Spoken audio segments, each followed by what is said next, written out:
Hey guys, how's it going? It is Kara here with another Diablo Immortal video, and in today's video we're going to be continuing the guide series here. This is going to be episode 3 covering the Crusader. If you guys have missed the first two, we got one on Demon Hunter and one on Barbarian. We're going to be covering all the classes here, so this is the third one in this series, so be sure to check those out if you are interested in those classes. So how this is done is we're going to be averaging out all of the best builds on the people on the top of the leaderboards here to kind of get an idea of what the most popular versions of the Crusader build is. Also, there's going to be timestamps down below on every single thing that we cover here, so you can just jump around if you're curious on that particular topic. Starting with the legendary essences here, for the most part on Crusader, the main headpiece is going to be Arrow Keeper. That's 100% going to be the majority pick for most people when it comes to the Crusader class. Okay, so the most popular pick for the headpiece on Crusader is going to be Arrow Keeper. So the inspiration from Holy Banner now moves with you. What's so nice about this is that there's no life total to the banner anymore, and you can actually adjust it if you need to be able to dodge things. It does nerf the amount of time that it's going to last, but it's totally worth it in every scenario, especially because most encounters, when everyone's critting, they're very small windows, whether it be a small burst window against a boss, or you just happen to kill this pack of mobs fast enough to where,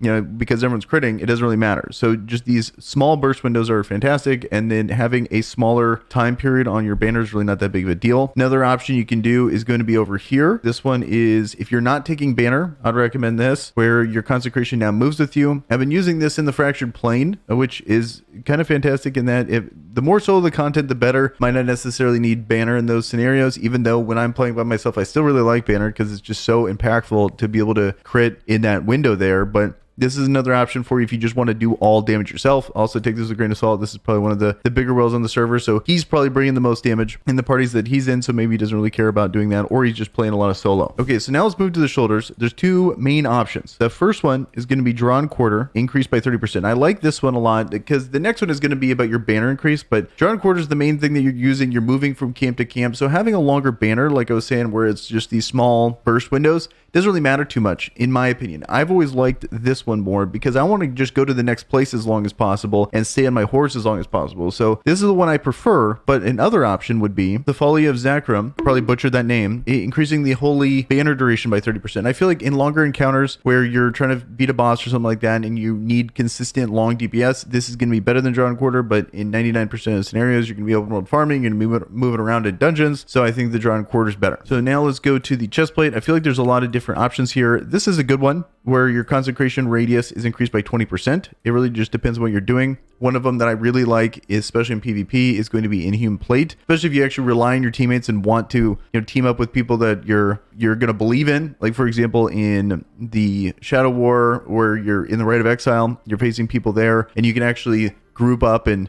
trust your teammates. I think an Inhume Plate is amazing because the people in your party, those 4 people, you could just drop this invulnerability field down and they just take no damage. Yes, you could take CCs and stuff, but take no damage. It's amazing. I really like Inhume Plate for PvP. And here's another one right here. It just really boosts your Drawn Quarter, where it is Drawn Quarter periodically calls down a bombardment for X amount of damage to all nearby enemies. This just pairs really well with having the longer duration on your horse here. And then I believe, yeah, he definitely has this one right here where it's the fiery steed becomes a fiery steed that burns the grounded enemies. So it's just a whole bunch of things that when you're using your horse, you're doing as much damage as possible while being as mobile as possible. So we'll cover the legs here in a second, but I think this is a really good addition to being able to boost this move up because it's probably your second best, if not your best move, whereas Banner's like the majority #1 overall pick there. I think we covered chest. There's one more chest. Let me see if people are using. Okay, here's another good PvE one. This is one I use in dungeons. Is going to be Justice Without Favor. Holy Fire, Conjuration of Light surrounds you and your allies with Holy Fire that continually damages all nearby enemies and no longer prevents damage. So I really like this one. This is like, I either take this one or I would take Inhume Plate when I played Crusader, because this one, if you look at the amount of damage it does when you combine them all, it's one of the highest, if not the highest damaging move in the game. And so it's amazing pairing it. You drop your banner, you drop this, everyone just stacks on the boss and you just melt them immediately. It's a really good move for those scenarios. So now let's go to the legs here. I think Bladed Jambio. So I think Bladed is definitely going to be the most popular pick for Crusaders when it comes to their legendary leg piece. So Drawn Quarter becomes a fiery steed that burns the ground and enemies, but no longer drags enemies. This is super convenient when you're either open world farming, dungeons, literally everywhere you go that you're going to be taking Drawn Quarter in PvP even. Just having this continual damage on the ground is really nice and convenient, so you can just keep doing additional damage because you're still able to attack on the horse, and then you got the damage down on the ground as well. Also convenient in challenge drifts too. So this is just the consistent most picked legendary for the legs. Here's another example. It's very similar, increasing Drawn Quarter just like the flame, but now it's your electrified, damaging random nearby enemies and stunning them if they are shocked 3 times. So very similar effect, but just a little different. Probably not as much damage, but you get a little bit more utility there. So now let's move on to the weapon. There's pretty much 2 main options here when it comes to the weapon. It's going to be Tumult here. Falling Sword now summons a storm of blades around it, continually damaging all nearby enemies, but can no longer be activated again for movement. That's very nice. Just a nice bread and butter damage move that you can use and rely on it with a relatively short cooldown. The other option is going to be, and that's by far the most popular one. As you see Tumult here on most of these people, but the Bristle is the second most popular, where Sacred Fire now hurls waves of fire, dealing X amount of damage to all enemies in their path. And so they combine it with the same things here, where you have the Bladed Jambo, you have Air Keeper, you know, all that typical stuff. So it's just, that's your like bread and butter move, just like the other people with the other legendary. So now let's actually go to the final piece here, which is the shield. By far the most popular shield here. Most of the top 5 is using this. Is going to be Pavis of 10 Wings. Spinning shield now spirals around you and does not return. So this is surprisingly high damage here, and you get spiraling shield up pretty consistently. It's a relatively short cooldown, and you're able to just spam this, and it spirals away from you kind of in a major AoE. But I like this move a lot. I didn't know I was gonna like it just because of how far it goes, but you can you learn to angle yourself in the right way to be able to hit as many people as you possibly can. And when it crits, like, and it's gonna be critting a ton because you're a Crusader and you can time your banner, actually crits pretty high. So surprisingly strong move there. That is by far going to be the most popular shield there. Now let's actually go to the second here. Then it's pretty much just things that are similar. So here is one that I saw a few people having. Hovering shield, spinning shield, hovers at a location, damaging enemies and decreasing their movement speed. So it just kind of hovers there and comes back. It's okay. I really think the other one is better, especially based on the most things that you do, whether it be dungeons or open world farming. I'm going to go with the most popular one for sure. That was the one I used, and but other ones are fine. I get it. Here's one that's actually pretty unique, but makes sense because Crusaders have this auto attack here where strike an enemy for X amount of damage and gain hardened senses, increasing your block chance by 30% for 2 seconds, which is very unique. Classes don't have that. Having high block chance is very rare. So 30% is a big deal.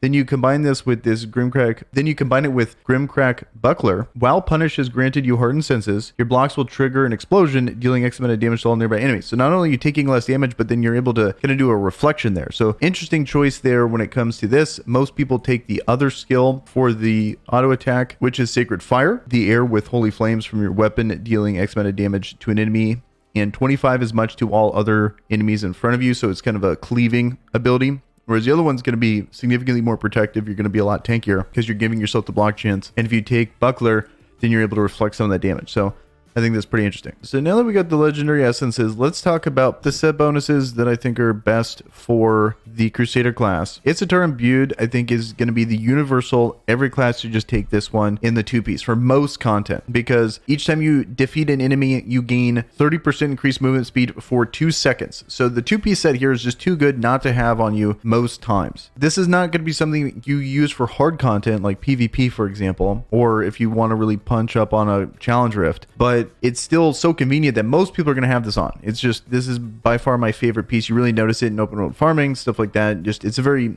good quality of life such convenience. So I just want to mention that early as a very, like, this is going to be the most popular 2-piece in my opinion. Okay, so now let's talk about the main ones. There's 3 sets here that I think are good in the 4-piece variant that are going to be the main things you're going to want to use for Crusader, and you just get to pick which one you want to use. So Grace of the Flagellant, there's a lot of continual damage effects or persistent ground damage effects that Crusaders do. So you're going to be able to boost that by 15% on the 2-piece, and then each time you damage an individual enemy, 5 times, you do an additional X amount of damage to that enemy. There's so many times you're proccing this. This is going to amplify your damage by quite a bit. Failshot actually did a video breaking this down on like exactly how much more you get, especially on a wizard. So if you want to check that out, it's actually pretty substantial. Like this set bonus, you really notice this when you have this. So very good 4-piece set, great option for a Crusader. Another great option is going to be Vithu's Urges, 4-piece version. 6-piece is a little overkill in my opinion, but still not bad. The 2-piece is increases the duration of all beneficial effects on you or your party members by 30%. And then the 4-piece increases the target's attack speed by 30% for 3 seconds each time you use a skill to grant a beneficial effect to yourself or a party member. So this right here is just awesome. I like the 4-piece. If I had to choose between the two, I would go 4-piece. Vithu's 2-piece, either Isatar or Grace of the Flagelant. Just this attack speed boost on everyone. Beneficial effects actually stack. So if I have Vithu's, you have Vithu's, we're going to be boosting our effects even more, which is just hilarious in my opinion. In the 6-piece version right here, you have create an area of hypothesis for 12 seconds that grants 12% life drain. I just don't think that's necessary. So I'd rather just have the extra damage or the extra convenience. That's why I don't like 6-piece version here. So very good set. With the last set, Mount Banks. And 4-piece Mount Banks is awesome. It's very similar to 2-piece. It's just a 20% chance to gain a shield that absorbs damage equal to 13% of your maximum life. Whereas on the 4-piece, shield damage absorption increased to 33%. So it's a massive boost there. And yes, most whales are going to gain a significantly amount more because whales have a lot more health pool. But I think this is still good on free-to-play and light spenders. You're really going to notice this. This is such a big percentage of your life there that you're going to be gaining. But the key part of this is the 9-second internal cooldown right here. You see it right here. So most internal cooldowns are all 20 seconds. Whereas this one is 9. For longer engagements where you can make sure that people are not in combat, they can't heal, they can't bandage, you're going to be constantly gaining more and more life there. So if you can kind of attack, pull back a little bit, attack again, then that's going to proc more often in a particular fight, and you're really going to run away with it. Those are going to be the main 4 options there for your set items. What I would consider the most standard Paragon tree that we currently have right now in the game, where you get the 21 into Treasure Hunter, you get 58 Vanquisher. This one right here, this is optional. I would say 31 is standard, and then you can go up there from there if you want to. 63 Gladiator standard, 31 Soldier, 28 Mastermind. So what that does is it's giving you the most amount of damage that you could possibly get. It's covering all the bases there because 31 gets you the damage here. It would take 58 points into Survivor to get down here. That's why no one's taken it yet. Maybe when we're Paragon, you know, like 250, 260, somewhere around there, that's when we're going to, like, people are going to start going into Survivor as well to get that damage. Then you get just 21 points here to get another 300. This is just such a good tree because of the actual active effects when it comes to PvP in Uncontrollable and Cheat Death. You might as well just get the damage here. And then Soldier, it only takes 31 points to get this 300 points of damage there. And then Mastermind, I have a little bit extra in here, but I believe it's 28 points to get the full amount of damage here because weirdly enough, you can skip this. There's only 1 point in here. Let me move out of the way. So you only have 1 point there. There's one of the only trees where you can do that, where you can just put 1 point in on something that takes multiple points and it will skip it. Kind of interesting there. And so when you have that base, I feel like the one thing that Crusader benefits from because they have banner so much is armor pin is significantly better for the Crusader class than most classes. And armor pin is a good thing. Don't get me wrong. It's every class can benefit from armor pin, but there's massive diminishing returns on how armor pin works. So let's explain that really quick. When you're above a certain threshold, so like it's all just arbitrary thresholds. We're in Hell 4 right now. So currently at 587, I am now 66 armor pin higher. And that's giving me 27% increased critical hit damage. Whereas the max cap is like roughly in the 50% range, but it takes so much more. So like this is not that much armor pin to get 27% additional critical hit damage. Whereas I would need like 200, 300 or something like that to start to get in like the 35%, you know, like over the cap, like over this. So whether in PvP you're over whatever the armor amount of the enemy is, or whatever theoretical cap that they, or whatever arbitrary cap that they've set for your hell difficulty. So let me just explain that a little better, because if I go down to Hell 3, I'm going to be way over the cap now, where I was only 66 points higher, whereas here I'm 246. But see, now notice how I'm 45%. So that's like 4x more, but only, you know, 22% or 22% more critical hit damage. So it's like it starts to taper off. It like you get the big boost and it kind of calms down a bit there. So whereas with the Crusader, this is such a good ability because this is additive with your normal critical hit damage here. So I have 25.5% because of all these affixes here, whether it be my legendary pieces or the stuff I've rolled for here in the Reforged section with your blacksmith, this is just all additive. So it makes your critical hit damage pretty high, and you're doing it on a, you know, essentially you only have 24 seconds of downtime with your banner. So all that to say, it's worth it to really focus on the armor penetration in the Paragon tree, in my opinion. So you have armor pin here in Vanquisher. You have some in Treasure Hunter right here. I think this is a good thing to pick up. That's what I'm doing now after I did that kind of baseline where I got all the damage armor pin, but I'm a wizard now, but I would be prioritizing this a ton too as a Crusader. And then also there is some here that I just skipped, like I was talking about, see how I just skipped it. I would just pick this up too. You know, in Mastermind, it's not that big of a deal, but I'm definitely going to prefer the damage first, then the armor pin later. Whereas armor pin's only going to really be better than damage in that, like the first 10 points above the cap. If you're in that situation, then you might want to just consider dropping a few points in armor pin. But in every other scenario, it's still a good stat. It's just damage is better. So now that we've got Paragon trees, let's talk about the legendary gems. The big one that I want to highlight that I think is going to be better for Crusaders than it is for most classes is going to be Blessing of the Worthy. This is so much better for Crusaders because the amount of times you're going to be taking damage, but you're melee, so people are going to be around you more. But the amount of times you actually have banner, it's going to increase the likelihood that this crits. You can almost make this, you can time this to crit almost every time. This does good damage. It's crits for about like 50k for me. It's just so much better than for most classes because I think Blessing of the Worthy is obviously better for melee classes, but then even more so for the Crusader. So this is the big highlight one. On the Barbarian, I really wanted to highlight Phoenix Ashes. I think this one is really good on the Barbarian.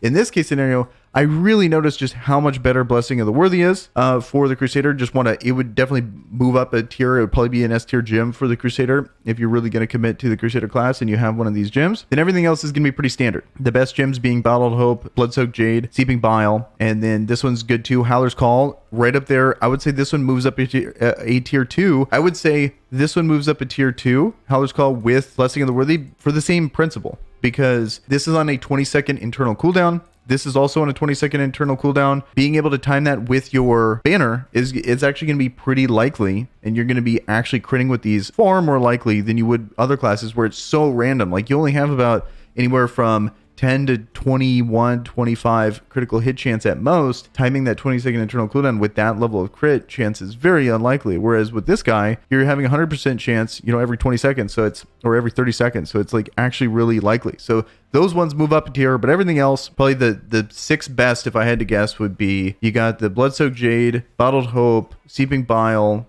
Howler's Call, Blessing of the Worthy, and then probably Echoing Shade would be the last one. Or because he's a melee class, yeah, Phoenix Ashes would be my guess. You know, Echoing Shade's kind of a feels bad for a Crusader because it's a melee class. So Phoenix Ashes is probably the way to go there. And then lastly, to round this out, we always end with normal gems. I would say when it comes to these, the big one is just going to be armor penetration for sure on the blues. You could go either way on whether it be resistance or potency. I would say probably potency. In PvP, there's actually a lot of things you can do that cause CC.